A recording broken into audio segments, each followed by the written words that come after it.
ডান পাশে রয়েছেন বিশিষ্ট আলেমদ্বীন হযরত মাওলানা জুবায়ের আহমদ কাদরী, শিক্ষক হাতিমিয়া সিদ্দিকিয়া দাখিল মাদ্রাসা শেরপুর। আসসালামু আলাইকুম ওয়া রাহমাতুল্লাহ। ওয়ালাইকুম আসসালাম ওয়া রাহমাতুল্লাহ। লাইলাতুল কদর বলতে আমরা কি বুঝি, লাইলাতুল কদরের বৈশিষ্ট্য আসলে কি রকম যদি বলতেন আপনি। ইন্নাল হামদুলিল্লাহ ওয়াসসালাতু ওয়াসসালামু আলা মান কানা নাবিয়্যান ওয়া আদু বাইনাল বাই ওয়াত তিন। আলহামদুলিল্লাহ, লাইলাতুন শব্দটির অর্থ হচ্ছে রাত, আর কদর অর্থ হচ্ছে মহামান্বিত বা মর্যাদাপূর্ণ। এর অর্থ হচ্ছে এটি এমন একটি রাত যেটা মর্যাদাপূর্ণ, অর্থাৎ পুরো একটা বছরের মধ্য থেকে আল্লাহ রাব্বুল আলামিন এমন একটা রাত আমাদেরকে দান করেছেন যেটার মর্যাদা অত্যন্ত বেশি। কি পরিমাণ? আল্লাহ রাব্বুল আলামিন নিজে বর্ণনা করছেন পবিত্র কালামুল্লাহ শরীফের 30 নম্বর পারায়, লাইলাতুল কদরি খায়রুম মিন আলফি শাহর। এটা এমন একটি মর্যাদাপূর্ণ রাত যেটা হাজারো মাস থেকে শ্রেষ্ঠ, অর্থাৎ হাজারো মাস ইবাদত করলে যে পরিমাণ নেকি পাওয়া যাবে, এই এক রাত্রি ইবাদত করলে আল্লাহ রাব্বুল আলামিন খয়রুন ইসমে তাবজিল, এর থেকে আরো বেশি সওয়াব আল্লাহ পাক দান করবেন। রাওয়ায়াতে আসে আল্লাহ রাব্বুল আলামিন লৌহে মাহফুজ থেকে যেদিন প্রথম আসমানে কোরআন নাজিল করলেন, সেই রাতটা ছিল এই লাইলাতুল কদর। এছাড়াও আল্লাহ রাব্বুল আলামিন পবিত্র কোরআনে আরেকটা বৈশিষ্ট্য কথা উল্লেখ করেছেন। আল্লাহ রাব্বুল আলামিন বলেন, তানাজ্জালুল মালাইকাতু ওয়ার রূহ।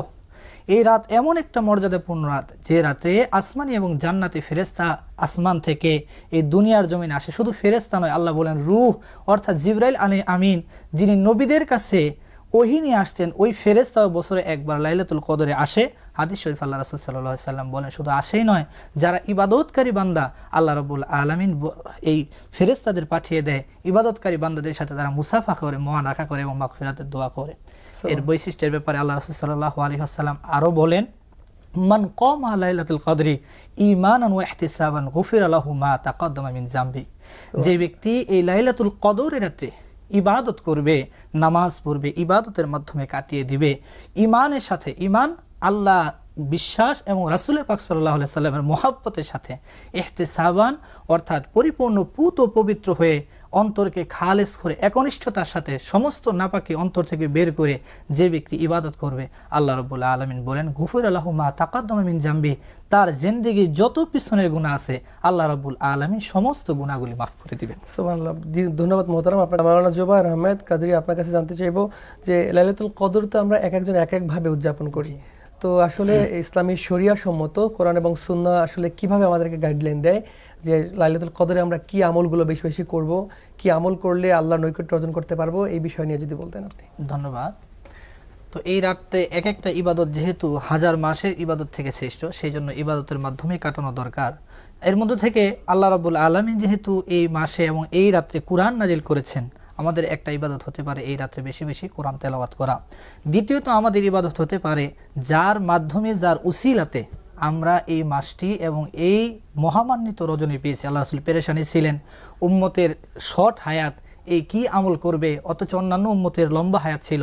আল্লাহ রাব্বুল আলামিন তার পেরেশানি দূর করার জন্য, মর্যাদা বুলন্দের জন্য এবং উম্মতে মুহাম্মদের গুনাহ মাফ করার জন্য যেহেতু এই রাত দিয়েছেন, সুতরাং সেই রাসূল পাক সাল্লাল্লাহু আলাইহি সাল্লামের শানে বেশি বেশি দুরূদ পড়া। কারণ আল্লাহ রাসূল বলেন, আল্লাহ রাসূল সহ সমস্ত নবীরা জীবিত, তাদের জন্য দুরূদ পাঠ করলে এবং সালাতু সালাম পাঠ করলে তারা নিজেরা শুনতে পারেন।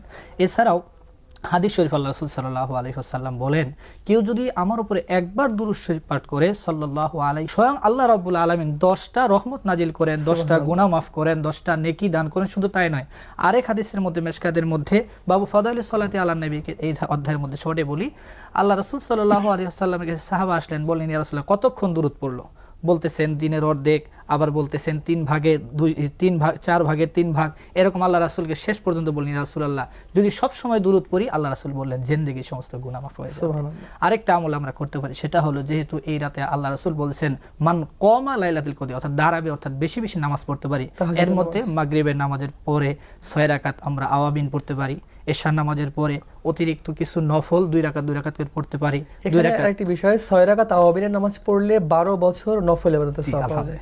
তাহলে এখানে 12, ওইদিকে হচ্ছে 1000 মাস। মাশাআল্লাহ, দুইটা গুণ করলে কিন্তু ক্যালকুলেটর ধরবে না। জি, সুবহানাল্লাহ। এশার নামাজের পরে 2 রাকাত করে যত পরে আমরা নফল নামাজ পড়তে পারি, এরপরে 2 রাকাত তওবার নামাজ যদি কেউ পড়তে পারে, আল্লাহ রাসূল বলেন তার জিন্দেগির গুনাহ মাফ হয়ে যাবে এবং কি গুনাহগুলিকে আল্লাহ নেকি দ্বারা ভরপুর করে দেবে।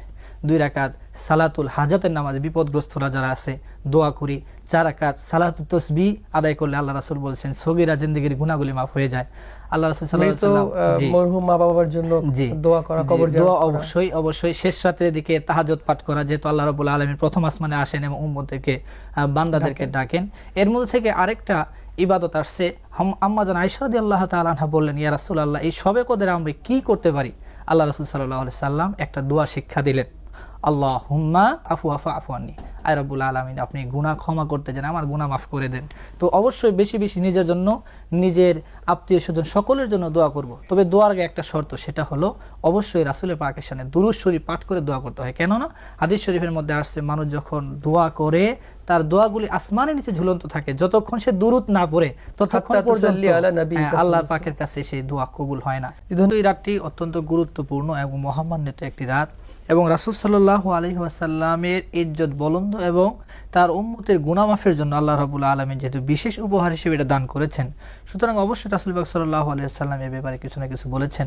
তো এই ব্যাপারে যদি বুখারী শরীফ আমরা খুলি 2021 নম্বর হাদিস এবং মুসলিম শরীফের মধ্যে লাইলাতুল কদর কবে হবে এবং এটার আলামতটা কি কি হতে পারে, এই রাতটা যে আমরা লাইলাতুল কদর বুঝবো এই ব্যাপারে, এর মধ্যে কয়েকটি আলামতের মধ্য থেকে আল্লাহ রাসূল সাল্লাল্লাহু আলাইহি ওয়াসাল্লাম বলেন যে রাত্রে লাইলাতুল কদর বা শবে কদর, সে রাতটা অত্যন্ত অন্ধকার হবে না, অর্থাৎ একটু আলোকময় থাকবে, যেটাকে আমরা আমাবস্যা বলি। জি, এরকম একদম অন্ধকার থাকবে, একটু আলোকিত থাকবে। দ্বিতীয়ত আল্লাহ রাসূল সাল্লাল্লাহু আলাইহি ওয়াসাল্লাম বলেন লাইলাতুল কদর যে রাত্রে হবে, সে রাত্রে অতিরিক্ত গরমও থাকবে না, অতিরিক্ত ঠান্ডাও থাকবে না, একটা মনোরম পরিবেশ। তৃতীয়ত এই রাত্রে আমরা বুঝতে পারবো এই রাত্রের মধ্যে আল্লাহ রাব্বুল আলামিন স্নিগ্ধ একটা বায়ু, একটা আবহাওয়া দিয়ে দিবেন, যেমন ফজরের পরে নামাজের পরে যেমন একটা সুন্দর আবহাওয়া বুঝতে পারি। এর মধ্যে থেকে আরেকটা আলামত আল্লাহ রাব্বুল আলামিন রাসূলের মাধ্যমে জানায়া দেন যে দুনিয়ার মধ্যে আমার ওলি যারা আছে, আমার বন্ধু যারা আছে, তাদের সাথে আমার একটা গভীর সম্পর্ক এলহাম এবং কাশফের মাধ্যমে। তো লাইলাতুল কদর যেদিন হবে সেদিন অনেক সময় আল্লাহ রাব্বুল আলামিন তার বন্ধু আল্লাহর ওলি যারা আছে তাদের অন্তরে কাশফ এবং এলহামের মাধ্যমে জানায় দেন। আল্লাহ রাব্বুল আলামিন আল্লাহর ওলিদের ব্যাপারে বলেছেন, আলা ইন্না আউলিয়া আল্লাহি লা খাউফুন আলাইহিম ওয়া লা হুম ইয়াহজানুন লাহুমুল বুশরা ফিল হায়াতিদ দুনিয়া ওয়া ফিল আখিরাহ, তাদের দুনিয়া আখিরাতে কোনো চিন্তা ভাবনা নাই এবং এই সমস্ত আল্লাহর ওলিদের অন্তরে আমি লাইলাতুল কদরের ব্যাপারে অনেক সময় এলহাম করে থাকি। তো আল্লাহ রাসূল সাল্লাল্লাহু আলাইহি ওয়াসাল্লাম বুখারী মুসলিমে আরেকটা রাওয়ায়াতে বলেন যে এই রাত যেদিন হবে সেদিন হয়তো কোনো সময় অল্প অল্প বৃষ্টি হতে পারে অথবা কুয়াশার মতো একটা আবহাওয়া, সুন্দর আবহাওয়া, একটা শীতল আবহাওয়া আসমান থেকে পড়তে পারে। এবং সর্বশেষ আরেকটি আলামতের কথা রাসূল বলেছেন, অন্যান্য রাত্রে ইবাদত করলে যে পরিমাণ আত্মতৃপ্তি আমরা লাভ করি, এই রাত্রে ইবাদত করলে যদি আত্মতৃপ্তিটা বেশি পাওয়া যায় তাহলে মনে করতে হবে এটাই লাইলাতুল কদর। ধন্যবাদ মোহতারাম। প্রিয় দর্শক, আমরা